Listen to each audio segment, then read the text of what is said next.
9 février 1927. Incapacité d'écrire. Tout comme le soleil donne toujours de la lumière, le vouloir suprême veut toujours donner la lumière de ses manifestations. Lorsqu'on néglige d'écrire ce que dit Jésus. Je ne voulais pas écrire, parce que je m'en sentais incapable. De plus, la prostration de mes forces était telle et si grande que je sentais que je ne le pouvais. Et la pensée m'est venue. Peut-être que ce n'est plus la volonté de Dieu que j'écrive. Sinon, il me viendrait plus en aide, il me donnerait plus de force. De plus, si Jésus le veut, il peut écrire lui-même, sans moi. Et mon doux Jésus, se manifestant en moi, me dit « Ma fille, le soleil donne toujours de la lumière, et jamais il ne se lasse de suivre son cours, ni d'investir la surface de la terre.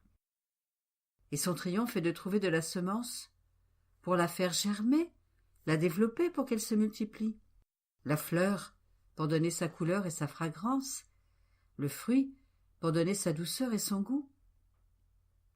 En communiquant ses effets, le soleil montre, par des faits, qu'il est le véritable roi de la terre, et que par conséquent, il triomphe lorsqu'il trouve ce à quoi il peut communiquer ses effets, exercer sa fonction royale sur toute la nature. Par contre, en certaines terres, sur lesquelles il ne trouve ni semences, ni fleurs, ni plantes, ni fruits, il ne peut communiquer ses effets. Il les garde tous en lui-même, et se retrouve par conséquent sans triomphe. Il est comme un roi sans sujet, qui ne peut exercer sa fonction, et ainsi, comme indigné de ne pas pouvoir communiquer ses effets, le soleil brûle cette terre, au point de la rendre stérile et incapable de produire le moindre brin d'herbe. Ma fille, le soleil est le symbole de ma volonté, et par sa nature même, ma volonté veut poursuivre son cours de lumière dans l'âme où elle règne. Et comme sa lumière possède d'innombrables effets, elle ne se fatigue ni ne s'épuise jamais, et veut par conséquent communiquer ses effets et son triomphe lorsqu'elle trouve en toi les dispositions. Alors, mieux qu'à une semence, à une fleur ou un fruit, elle peut communiquer ses effets. La fragrance, la couleur, la douceur, qui convertie en connaissance lui appartenant, forment l'enchantement de son jardin. Et mon divin fiat, plus que le soleil, se sent comme un roi, capable d'exercer son office royal.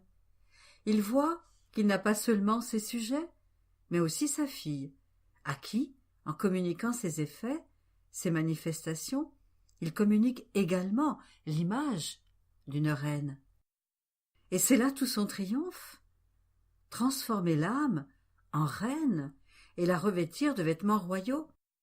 Et puisque toutes mes manifestations sur le fiat suprême formeront le nouveau jardin des enfants de mon royaume, il veut toujours placer ses effets en toi, avec sa lumière pour la rendre riche et luxuriante de toutes les espèces de fleurs, de fruits et de plantes célestes, de telle sorte que, attirés par la variété de tant de beautés, tous en seront enchantés et s'efforceront de vivre dans mon royaume. S'il te manquait les dispositions pour recevoir les communications des effets du soleil de ma volonté, et de les mettre en ordre, afin de les écrire pour faire connaître le bien qu'elle contient, et ses prodiges inouïs, ma volonté agirait comme le soleil. Elle te brûlerait, et tu deviendrais comme une terre stérile et infertile. De plus, comment puis-je écrire seul, sans toi? Mes manifestations doivent être tangibles, et non invisibles. Elles doivent tomber sous le sens des créatures. L'œil humain n'a pas la vertu de voir des choses invisibles. C'est comme si je te disais « Écris sans encre, sans plume et sans papier ». Ne serait-ce pas absurde et déraisonnable? Puisque mes manifestations doivent servir à l'usage des créatures, formées d'un corps et d'une âme, j'ai besoin, moi aussi, de matière pour écrire, et c'est toi qui dois me la procurer. Tu dois me servir d'encre, de plume et de papier pour former en toi mes caractères. Et toi, les ressentant en toi, tu les rends tangibles en les écrivant sur le papier. Par conséquent, tu ne peux pas écrire sans moi, car il te manquerait la matière, le sujet, la dictée à recopier, et tu serais incapable de dire quoi que ce soit. Et moi, je ne peux pas écrire sans toi, car il me manquerait l'essentiel pour pouvoir écrire, le papier de ton âme, l'encre de ton amour, la plume de ta volonté. C'est donc un travail que nous devons faire ensemble, d'un commun accord. Alors, en écrivant, je me disais, avant d'écrire certaines petites choses que Jésus me dit, il me semble qu'elles sont de fort peu d'importance, et qu'il n'est pas nécessaire que je les mette sur le papier. Mais alors que je suis dans l'acte de les écrire, la façon dont Jésus les ordonne en moi change la perspective, et bien que petite en apparence, elle semble être d'une grande importance dans leur substance. Étant donné tout cela, quel compte devront rendre à Dieu tous ceux qui ont et ont eu autorité sur moi et qui ne se sont pas imposés par obéissance de me faire écrire? Combien de choses j'ai négligées en ne recevant pas d'ordre? Et Jésus, bougeant en moi, me dit « Ma fille, ils auront en vérité des comptes à me rendre. S'ils croyaient que c'était moi, le compte sera très strict, parce que croire que c'est moi et ne pas tenir compte d'une seule de mes paroles, c'est comme s'ils voulaient faire obstacle à une mère de bien pour les créatures. Parce que ma parole vient toujours de la force de ma puissance créatrice. En fait, j'ai prononcé un fiat dans la création, et j'ai étendu des cieux constellés d'innombrables millions d'étoiles. Un autre fiat, et j'ai formé le soleil. Je n'ai pas prononcé 20 mots pour former tant de choses dans la création, mais un seul fiat m'a suffi. Ma parole contient toujours sa puissance créatrice, et ni toi, ni personne ne peut savoir si ma parole est dirigée pour former un ciel, une étoile, une mer, un soleil pour les âmes. Par conséquent, ne pas en tenir compte et ne pas la présenter aux créatures, c'est comme me retourner ce ciel, ce soleil, ces étoiles et cette mer, alors qu'il pourrait faire tant de bien aux créatures. Et le tort qui s'ensuivrait serait imputé à celui qui, faute de prendre en considération ma parole, l'a étouffé en moi. Par ailleurs, s'ils ne croient pas que c'est moi, c'est encore pire, car ils sont alors aveugles au point de ne pas avoir les yeux pour voir le soleil de ma parole. Et l'incrédulité mène à l'obstination et à la dureté de cœur, alors que la croyance adoucit le cœur, dispose à être gagné par la grâce et à recevoir la vue pour comprendre mes vérités. 11 février 1927. Là où règne la divine volonté, Jésus ordonne les cordes de ses attributs. Comment nous devons pouvoir dire « Ceci est mon ciel » ?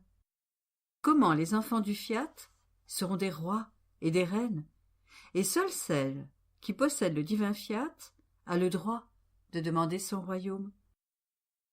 J'étais dans mon état habituel, et mon adorable Jésus me fit voir en moi de nombreuses cordes, les unes à côté des autres, et partant d'une sphère placée au milieu de ces cordes. Il y avait, sous cette sphère, un espace vide où se trouvait mon doux Jésus, qui touchait ces cordes et produisait une musique si belle et si harmonieuse qu'il est impossible de la décrire. Après avoir joué sa petite sonate, il me dit « Ma fille, ces cordes sont le symbole de l'âme où règne ma volonté. Je prends moi-même plaisir à les former et à les ordonner. Vois comme elles sont belles.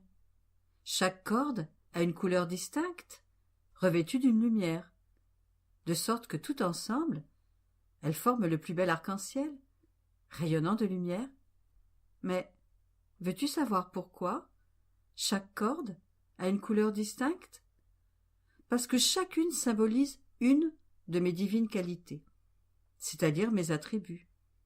Ainsi, j'ai tout disposé en ordre.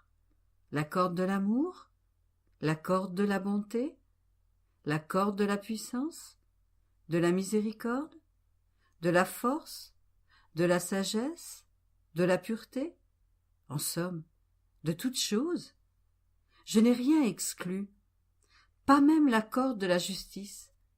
Ainsi, lorsque je veux aimer et être aimé, je touche la corde de l'amour. Oh, comme le son en est doux, pénétrant, délicieux, propre à remuer les cieux et la terre, et à investir les fibres les plus intimes de tous les êtres en qui règne ma volonté. Et j'aime, et je suis aimé, parce que ce bruit attire et ravit tous ceux qui m'aiment. Et moi-même, enchanté par mon propre amour, j'aime et envoie des océans d'amour. Ce son est si mélodieux qu'il me fait tout tolérer et supporter les plus grands maux de ce pauvre monde.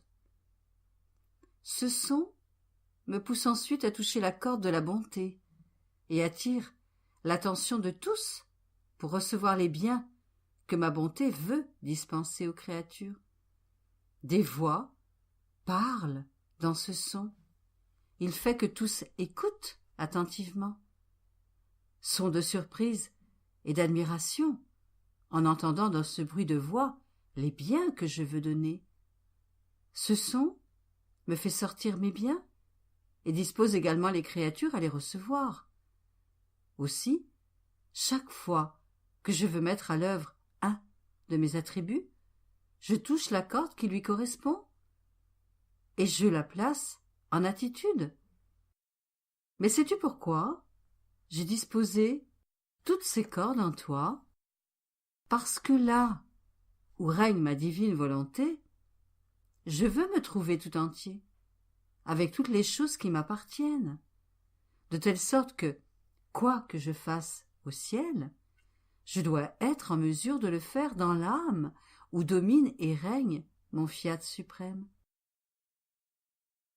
Je dois avoir mon trône, mes mélodies, afin de pouvoir faire vibrer le son de miséricorde pour convertir les âmes, le son de sagesse pour me faire connaître, le son de ma puissance et de ma justice pour me faire craindre. Je dois pouvoir dire « Voilà mon ciel ». Après quoi, je faisais ma ronde dans la création et, en imprimant mon « Je vous aime » sur chaque chose créée, je demandais qu'en vertu de cette divine volonté, qui les préserve belles et entières, le royaume du fiat suprême puisse venir sur la terre. Mais en même temps, je me disais, les choses créées sont inanimées, elles n'ont par conséquent pas la vertu de demander un royaume si saint. Je pensais cela lorsque mon Jésus bien-aimé sortit de mon intérieur et me dit « Ma fille, il est vrai que les choses créées n'ont pas d'âme. Cependant, la vie de ma volonté court en chacune d'elles, et c'est en vertu de ma volonté qu'elles se maintiennent aussi belles, tout comme elles furent créées. Les choses créées sont toutes de nobles reines, qui appartiennent à ma famille royale, et en vertu de ma volonté qui les anime, et de tous les actes que ma volonté exerce sur elles, les choses créées ont le droit de demander la venue de mon royaume, parce que c'est aussi leur royaume. Pour avoir le droit de demander la venue du royaume du divin fiat, il est nécessaire de faire partie de notre famille, en qui notre volonté a sa première place, son trône, sa vie. C'est pourquoi je t'ai d'abord fait naître en elle, afin que ma volonté puisse avoir ses droits de paternité sur toi, et que tu puisses avoir les droits de filiation, et avoir ainsi le droit de demander son royaume, et non seulement toi, mais aussi en vertu de toutes les choses créées, c'est-à-dire de tous les actes innombrables que notre volonté exerce dans toute la création, pour demander que notre royaume et le tien puissent venir. Ma fille, qui peut aspirer à avoir le droit d'être roi, sinon le fils du roi? De plus, chacun voit en lui le droit que le royaume sera le sien. Et si l'on voit un serviteur, un paysan, aspirer à ce royaume, qui n'appartient pas à la famille royale, et qui dit qu'il a le droit d'être roi, et que le royaume sera sien, on le considère alors comme un fou, et il mérite toutes les moqueries. De la même manière, celui qui voudrait demander mon royaume, et en qui ma sainte volonté ne règne pas, se trouvant dans la condition de serviteur, n'a pas le droit de demander mon royaume. Et s'il le demande, c'est simplement une façon de parler, et sans y avoir droit. Supposons à présent qu'un roi ait des centaines, des milliers d'enfants, appartenant tous de façon légitime à sa famille royale. Tous n'ont-ils pas le droit d'occuper de nobles positions, conformes à leur état, et de dire « Le royaume de notre Père est notre royaume, parce que c'est son sang royal qui coule dans nos veines. » Or, dans toute la création, dans les enfants qui appartiennent au royaume du divin fiat, il coulera, plus que le sang, mais la vie de ma volonté, qui leur donnera le droit d'appartenir à la royale et céleste famille, de telle sorte que tous seront rois et reines, tous occuperont de nobles positions, dignes de la famille à laquelle ils appartiennent. Par conséquent, les choses créées, parce qu'elles sont toutes filles du ciel, et qu'elles ont les actes de ma volonté même qui le demandent en elles, ont plus de droits que vienne le royaume de ma volonté que les créatures elles-mêmes, qui en faisant leur volonté, se sont réduites à la condition de servantes. Par conséquent, lorsque toi, au nom des cieux, du soleil, de la mer et de toutes les autres choses créées, tu demandes que vienne le royaume de mon fiat éternel, tu obliges ma volonté elle-même à demander la venue de son royaume.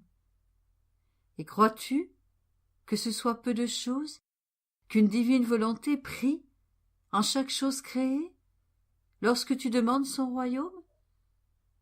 Par conséquent, continue et ne ralentis jamais. Tu dois même savoir que c'est ma volonté elle-même qui te met sur le chemin de toute la création, afin d'avoir sa fille avec elle dans tous ses actes, pour te faire faire ce qu'elle fait et ce qu'elle veut de toi. 13 février 1927.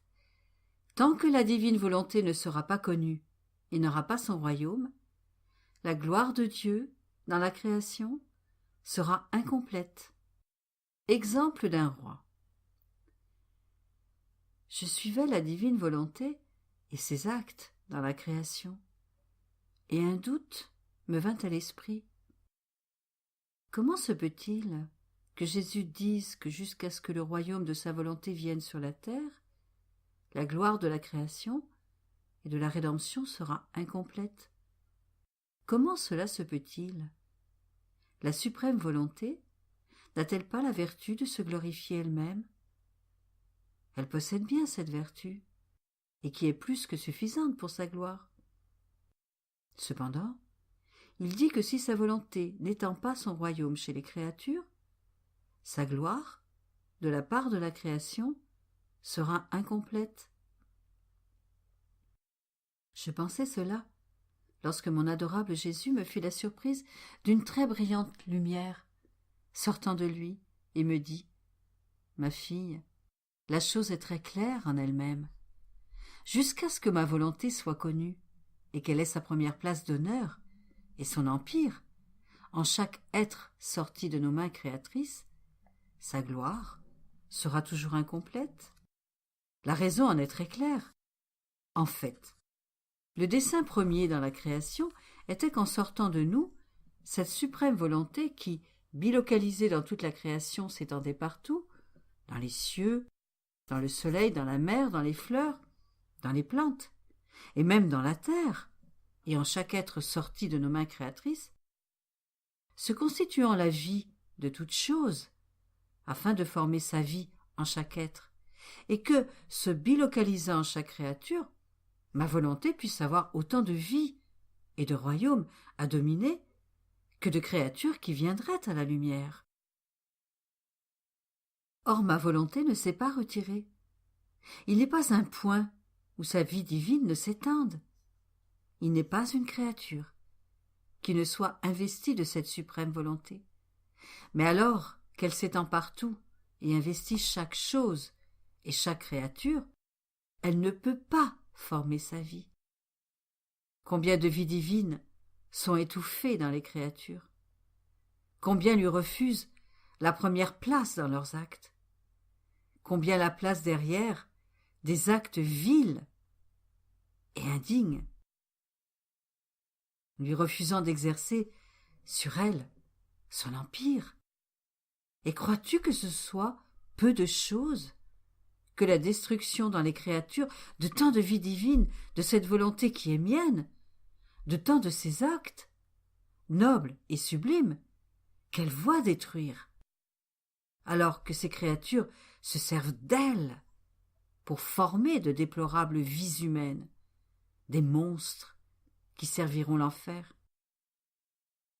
Le tort causé à notre gloire par la création est grand et incalculable, et tel que le bien de la rédemption ne pouvait le réparer, parce que même avec la rédemption, l'homme n'est pas revenu dans l'unité de notre volonté, qui ne règne pas pleinement dans les créatures. Combien de vies, que l'on dit bonnes et saintes, sont partagées entre la divine volonté et la volonté humaine? Par conséquent, notre gloire dans la création n'est pas complète. Et c'est seulement lorsque les choses créées par nous serviront notre propre volonté qu'elles lui donneront la première place d'honneur, la reconnaîtront en toutes choses, la laisseront régner dans tous leurs actes, la constitueront reine absolue et roi dominateur. C'est alors seulement qu'elle sera complète. Ne crois-tu pas qu'il est juste et de droit qu'étant donné que tout appartient à ma volonté, qu'elle est partout et pour tous la vie première de toute chose, tous devraient la reconnaître et vouloir devenir divine volonté puisque tous lui appartiennent. Imagine un roi avec son royaume. Toutes les terres, les maisons et les villes sont sa propriété exclusive. Il n'est rien qui ne lui appartienne, non seulement du fait que ce royaume est le ciel, mais aussi par le droit de propriété faisant que ces choses lui appartiennent. Or ce roi, par bonté d'âme, veut voir son peuple heureux et lui distribue gratuitement ses fermes, ses villas et ses terres, lui fournissant une habitation gratuite dans ses villes, de telle sorte que tous peuvent être riches, chacun selon sa condition. Et il accorde ce grand bien à son peuple, dans le seul but que tous le reconnaissent comme roi, lui accorde un empire absolu et reconnaissent que les terres qu'ils occupent leur ont été données gratuitement par le roi, afin qu'ils puissent être glorifiés, reconnus et aimés pour le bien qu'il leur a fait. Et voilà que ce peuple, ingrat, ne le reconnaît pas comme roi, et réclame un droit de propriété sur les terres, orgnants qui lui ont été donnés par le roi. Ce roi ne serait-il pas frustré de la gloire du bien qu'il a fait à son peuple? Et si tu ajoutes qu'ils utilisent ces terres sans bénéfice pour eux-mêmes, que certains ne les travaillent pas, que d'autres en ôtent les plantations les plus belles, que certains rendent sordides les jardins les plus agréables, de telle sorte qu'ils se fabriquent eux-mêmes leur propre malheur et leur misère, tout cela mis ensemble constituerait un déshonneur et une douleur que nul ne pourrait apaiser, au détriment de la gloire du roi. Cela n'est que l'ombre de ce qu'a fait et fait encore ma suprême volonté. Personne ne nous a donné un centime pour recevoir le bien du soleil, de la mer, de la terre. Nous avons tout donné gratuitement, et uniquement pour les rendre heureux, et afin qu'ils reconnaissent mon fiat suprême, qui les a tant aimés, et ne veut rien d'autre que leur amour et son règne. Qui pourrait dédommager ce roi pour la perte de gloire que ce peuple ne lui a pas donnée, et apaiser son immense chagrin? Supposons à nouveau que quelqu'un de ce même peuple, se revêtant de la juste douleur de son roi et voulant lui rendre sa gloire, commence à rénover la terre qu'il occupe, de façon à en faire le jardin le plus beau et le plus agréable du royaume. Puis il va dire à tous que son jardin est un don que lui a fait le roi parce qu'il l'aime. Puis il appelle le roi dans son jardin, lui dit « Ce sont vos terres. Il est juste qu'elles soient toutes à votre disposition. » Le roi est si ravi de cette loyauté qu'il lui dit « Je veux que tu sois roi avec moi et que nous régnions ensemble. » Oh, comme il voit sa gloire restaurée et son chagrin apaisé par ce membre de son peuple. Mais cet homme ne s'arrête pas là. Il parcourt tous les chemins du royaume et, réveillant les gens par sa parole, il amène une bonne partie d'entre eux à l'imiter et à former le peuple royal qui accorde le droit de régner à son roi. Et le roi se sent rétabli dans sa gloire. Et en récompense, il leur donne le titre d'enfant du roi et leur dit « Mon royaume est le vôtre. Régnez, mes enfants. » Tel est mon dessein, que dans mon royaume il n'y ait pas des serviteurs, mais des enfants, rois avec moi. Cela viendra avec ma divine volonté. Oh, comme elle attend que lui soit rendue sa gloire complète dans la création, et que l'on reconnaisse que tout lui appartient, afin de pouvoir dire « Tout est à vous, régnons ensemble ». Combien elle attend que ses connaissances sur le fiat suprême parcourent les chemins, afin de réveiller, d'appeler, de presser les créatures à venir dans mon royaume, pour y constituer mes vrais enfants, à qui je peux donner le titre de roi. C'est pourquoi je m'intéresse tellement à ce que ces manifestations sur ma divine volonté soient connues, parce qu'il s'agit de mon plus grand acte, qui est l'accomplissement de ma gloire et le bien complet des créatures. 16 février 1927. Comment le fiat place toutes choses en communication partout où il règne. Exemple des épouses. L'opération de la divine volonté est la plénitude des actes et le triomphe de l'acte divin dans l'humain. Je parcourais toute la création afin d'amener toutes les choses créées avec moi devant la suprême majesté, en hommage, louange et adoration, parce qu'elles sont les œuvres de ses mains créatrices, dignes de celui-là seul qui les a créées, car elles sont animées par sa divine volonté. Mais en faisant cela, je me disais, les choses créées ne se déplacent pas, elles restent à leur place, elles ne viennent pas avec moi. Il est donc inutile de dire que je les amène avec moi. puisqu'elles ne viennent pas. Je pensais cela lorsque mon doux Jésus sortit de mon intérieur et me montra en même temps ma petite âme, avec de nombreux rayons centralisés en elle et qui maintenaient la communication avec chaque chose créée, de telle sorte qu'elles étaient en communication avec moi et moi avec elles. Mais le point principal d'origine d'où provenaient ces rayons était Dieu, qui maintenait la communication avec tous et toutes choses. Et mon aimable Jésus me dit : Ma fille, là où elle règne avec sa lumière, à laquelle personne ne peut résister, parce qu'elle est immense et pénétrante, ma volonté place toutes choses en communication. Chaque rayon part du centre divin, où ma volonté a sa résidence principale.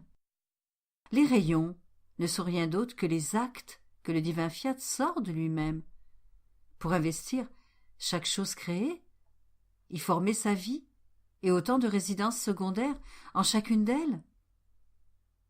Il est naturel que pour l'âme, en qui règne ma volonté, lorsqu'elle forme ses actes dans mon vouloir, toutes les choses créées reçoivent la communication de cet acte, en vertu de la lumière qui les unit.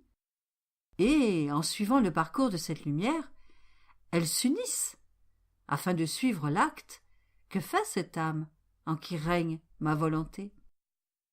En fait, une est la volonté qu'elle possède, une la force, et par conséquent un est l'acte qu'elles veulent accomplir. C'est ma volonté qui anime toute chose, et fait que l'acte soit un, et l'acte de tous. Sois par conséquent certaine que même si les choses créées restent à leur place, elles te suivent toutes. Ma volonté elle-même les met en route vers toi, afin que tu ne sois pas seule, et qu'elles puissent toutes t'accompagner. C'est comme dans un mariage. La mariée et le marié s'avancent et sont suivis par tous les invités. Tu es la mariée, avec laquelle ma volonté a voulu former son mariage royal. Elle voulait abattre la division, les obstacles qui existaient entre toi et elle-même, afin de former le plus heureux des couples qui fut jamais. Ce sont donc des jours de fête pour toi et pour ma volonté. Tes actes animés par le divin fiat sont des invitations continuelles que tu envoies à toutes les choses sorties de nos mains créatrices. Par conséquent, ton invitation est extrêmement vaste et personne ne peut la refuser, parce que c'est une divine volonté qui appelle toutes ses œuvres à son banquet, y compris même ma céleste maman. Et toutes se sentent honorées et triomphantes d'assister à ce mariage et de participer au banquet nuptial de ma suprême volonté. C'est pourquoi elles attendent avec grande impatience tes actes, tes invitations, tes appels, pour venir s'asseoir au banquet et célébrer les deux époux. Ainsi, toi, tu marches en avant avec ma volonté devant la suprême majesté. Mes œuvres te suivent en arrière, et c'est avec justice, parce que dans les choses créées, c'est à la créature que nous avons accordé la suprématie sur toutes nos œuvres, c'est-à-dire à la créature en qui notre divin fiat devait régner pleinement, non à la créature dégradée par sa volonté. Celle-là est la dernière de toutes, et n'a ni droit, ni communication, tandis que la créature en qui règne ma volonté a le droit d'être la première à les appeler et à être suivie par toutes les autres.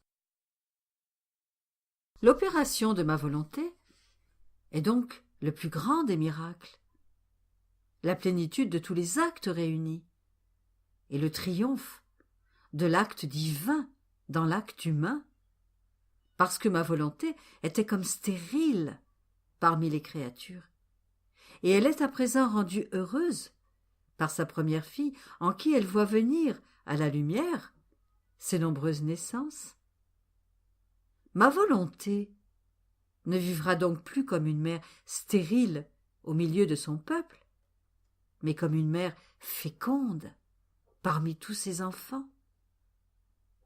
Elle était autrefois veuve, parce qu'en créant le premier homme, ma volonté épousa la nature humaine, la dotant de ses immenses richesses, comme sceau du mariage qu'elle formait avec l'homme. Lorsqu'il s'est retiré d'elle, ma volonté est demeurée veuve durant bien des siècles, mais elle a maintenant enlevé le deuil de son veuvage. Et mariée à nouveau, elle a revêtu sa parure de mariée et renouvelé sa dot. Et le sceau de cette dot, ce sont les connaissances sur ma volonté comme don des richesses qu'elle possède. Aussi, ma fille, sois attentive. Prends soin de préserver tes vêtements de mariée et jouis des empires que ma volonté t'a apportés en dot. 19 février 1927. Jésus l'invite à combattre. Comment Jésus combat avec ses connaissances, ses exemples et ses enseignements, alors que l'âme combat en les recevant et en suivant les actes de sa volonté dans la création et la rédemption. Je poursuivais mon envol dans le divin fiat, et mon doux Jésus se fit voir en sortant de mon intérieur, et, joignant ses mains aux miennes, il m'invita à me battre avec lui. J'étais si petite, et je ne me sentais pas la capacité, ni la force de combattre avec lui. D'autant plus qu'une voix sortait d'une lumière et disait « Elle est trop petite. Comment peut-elle gagner ce combat ?» Et Jésus répondit « Au contraire, c'est parce qu'elle est petite qu'elle peut gagner, car toute la force est dans la petitesse. » J'étais découragée et je n'osais pas combattre avec Jésus. Et lui, m'incitant au combat, il me dit « Ma fille, courage, essaye. Si tu gagnes, tu remporteras le royaume de ma volonté. Et tu ne devrais pas arrêter parce que tu es petite, car j'ai mis à ta disposition toute la force des choses créées. Ainsi, se joint à ton combat toute la force contenue dans les cieux, dans le soleil, dans l'eau, dans le vent et dans la mer. Tous me livrent bataille. Elles me combattent pour que je leur livre le royaume du divin fiat. Elles combattent les créatures avec les armes que chacune a en son pouvoir, afin que les créatures reconnaissent ma volonté et puissent la laisser régner comme elle-même la laisse régner parmi elles. Et dans leur désir de gagner, les choses créées se sont toutes placées en ordre de bataille. Et voyant que les créatures résistent, voulant gagner à tout prix parce qu'elles ont avec elles la force de cette volonté qui les anime et les domine, avec les armes qu'elles possèdent, elles abattent les gens et les villes avec une telle puissance que personne ne peut leur résister. Tu ne peux comprendre toute la force et la puissance que contiennent tous les éléments. Elle est telle que si ma volonté ne les restreignait pas, la bataille serait si terrible qu'il réduirait la terre en un monceau de poussière.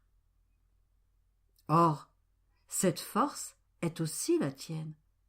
Par conséquent, parcours les choses créées pour les mettre en ordre de bataille.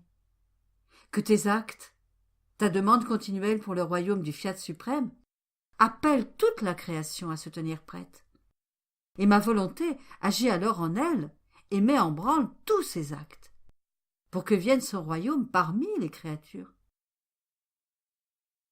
C'est par conséquent mon vouloir lui-même qui combat, qui livre bataille avec ma propre volonté pour le triomphe de son royaume. Ton combat est ainsi animé par ma volonté, qui possède une force suffisante, irrésistible pour vaincre. Par conséquent, va et combat, car tu gagneras. De plus, ton combat pour obtenir le royaume du Fiat suprême est le plus saint qui puisse exister. C'est la bataille la plus juste et la plus légitime qui puisse être livrée. Cela est si vrai que ma volonté elle-même a commencé ce combat en formant la création. Et ce n'est qu'après une victoire complète qu'elle se rendra. Mais veux-tu savoir quand tu luttes avec moi et moi avec toi? Je lutte lorsque je te manifeste les connaissances sur mon fiat éternel. Chaque parole, chaque connaissance, chaque comparaison est un combat et une bataille que je livre avec toi, afin de gagner ta volonté, la mettre à sa place, créée par nous, et l'appeler presque à force de la combattre, dans l'ordre et le royaume de mon divin vouloir. Et lorsque je livre ce combat avec toi, afin de soumettre ta volonté, je le commence parmi les créatures. Je lutte avec toi lorsque je t'enseigne la voie que tu dois suivre, ce que tu dois faire pour vivre dans mon royaume, et les bonheurs et les joies que tu posséderas. En somme, je combats à force de lumière que contiennent mes connaissances. Je combats à force d'amour et par les plus touchants exemples, de telle sorte que tu ne peux pas me résister. Je combats au moyen de promesses de bonheur et de joie infinies. Mon combat est persistant et je ne me lâche jamais. Mais pour gagner quoi? Ta volonté, et avec la tienne, celles qui reconnaîtront la mienne, afin de vivre dans mon royaume. Et tu luttes avec moi, lorsque tu reçois mes connaissances, que tu les places en ordre dans ton âme, pour former en toi le royaume de mon fiat suprême. Et en combattant avec moi, tu t'efforces de gagner mon royaume.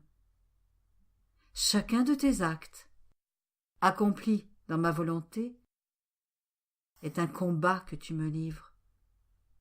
Dans chaque ronde, à travers toutes les choses créées, pour t'unir à tous les actes que ma volonté accomplit dans toute la création, tu appelles toute la création à livrer bataille, afin de gagner mon royaume, mettant en œuvre ma volonté elle-même dans toutes les choses créées, pour mener le combat contre ma volonté elle-même afin d'établir son royaume.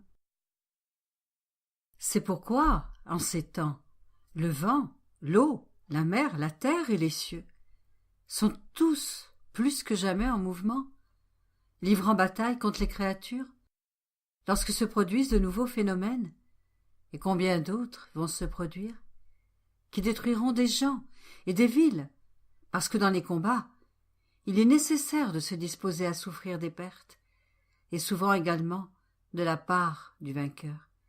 Il n'y a jamais eu de royaume conquis sans combat, et s'il y en eut, ils n'ont pas duré longtemps. Tu luttes avec moi, lorsque, investissant tout ce que j'ai fait et souffert dans mon humanité, tu y imprimes ton « je vous aime » et que pour chacun de mes actes, tu demandes la venue du royaume de mon fiat suprême. Qui peut dire le combat que tu livres contre moi? Tu amènes mes propres actes à livrer bataille contre moi, afin que je puisse me rendre et t'accorder mon royaume. C'est pourquoi je te combats, et tu me combats. Ce combat est nécessaire, pour toi, afin de gagner mon royaume, et pour moi, afin de gagner ta volonté, et de commencer le combat parmi les créatures, pour y établir le royaume de ma suprême volonté. J'ai ma propre volonté et toute sa puissance, sa force et son immensité pour remporter la victoire. Tu as ma volonté elle-même à ta disposition, toute la création et tout le bien que j'ai fait dans la rédemption, afin de lancer une formidable armée pour livrer bataille et gagner le royaume du fiat suprême. Vois, chaque mot que tu écris est aussi un combat que tu me livres. Un soldat de plus qui rejoint l'armée qui doit gagner le royaume de ma volonté. Par conséquent, sois attentive, ma fille, car ce sont des temps de combat, et il est nécessaire d'user de tous les moyens pour gagner. 21 février 1927. La raison pour le grand intérêt de Jésus à vouloir faire connaître la divine volonté. Mon pauvre esprit parcourait les nombreuses connaissances sur le vouloir suprême, et je me disais, pourquoi Jésus est-il si intéressé à faire connaître sa divine volonté et à ce qu'elle règne parmi les créatures? Je disais cela lorsque mon toujours aimable Jésus sortit de mon intérieur et me dit « Ma fille, veux-tu savoir pourquoi je tiens tellement à faire connaître ma volonté et à ce qu'elle règne parmi les créatures? C'est qu'elle est le seul moyen de pouvoir refaire la créature et de nous permettre, moi, de donner et elle de recevoir. Tant que ma volonté ne retournera pas triomphante et dominatrice au sein des créatures, je ne serai pas capable de donner ce que je veux, et elles n'auront pas la capacité, l'espace, pour être capables de recevoir ce que je peux et veux donner. En fait, seule ma volonté a cette vertu, ce pouvoir, qu'en établissant l'ordre et l'équilibre entre le Créateur et la créature, elle ouvre entre elles toutes les voies de communication. Dieu a sa voie royale pour pouvoir envoyer ses dons sans danger, descendre quand il veut et apporter personnellement ses plus grands biens à la créature. Et la créature, possédant cette même voie, peut le recevoir ou monter afin de prendre elle-même ce que son Seigneur veut lui donner. Si riche et puissant que puisse être un roi, s'il ne trouve personne à qui donner, il n'aura jamais le contentement, la satisfaction de pouvoir donner. Ses richesses resteront oisives, isolées, abandonnées. Il vivra peut-être noyé dans ses propres richesses, mais il n'aura jamais le contentement, le bonheur de donner et de faire profiter les autres de ses biens, parce qu'il ne trouve personne à qui les donner. Ce roi sera un roi isolé, abandonné, sans cortège. Il n'y aura personne pour lui sourire, lui dire un merci. Il ne sera jamais à la fête, parce que la fête, c'est de donner et de recevoir. Ainsi, avec toutes ses richesses, ce roi aura dans le cœur un clou, l'abandon, la monotonie. Il sera riche, mais sans gloire, sans héroïsme, sans nom. Quelle douleur pour ce roi, avec toutes ses richesses. Or, ma fille, la raison pour laquelle nous avons fait la création et créé l'homme était de pouvoir donner nos richesses, afin que la gloire éternelle de nos œuvres puisse s'unir à la gloire interne et au bonheur immense que nous possédons. Aussi, comme la créature n'est pas dans notre volonté, nous la sentons loin de nous. Personne ne nous entoure pour nous dire merci. Personne pour nous sourire avec délice pour nos œuvres. Tout est isolement. Nous sommes entourés d'immenses richesses, mais parce que nos créatures sont loin de nous, nous n'avons personne à qui les donner. Nous n'avons personne pour admirer nos œuvres et pour en jouir. Nous sommes heureux, mais en raison de nous-mêmes, et personne ne pourrait le moindrement troubler notre bonheur. Mais nous sommes forcés de voir le malheur des créatures, parce que, sans être unies à nous, elles ne peuvent rien prendre, et nous ne pouvons rien leur donner. la volonté humaine a formé les barrières et condamné les portes de communication. Donner est libéralité, héroïsme, amour.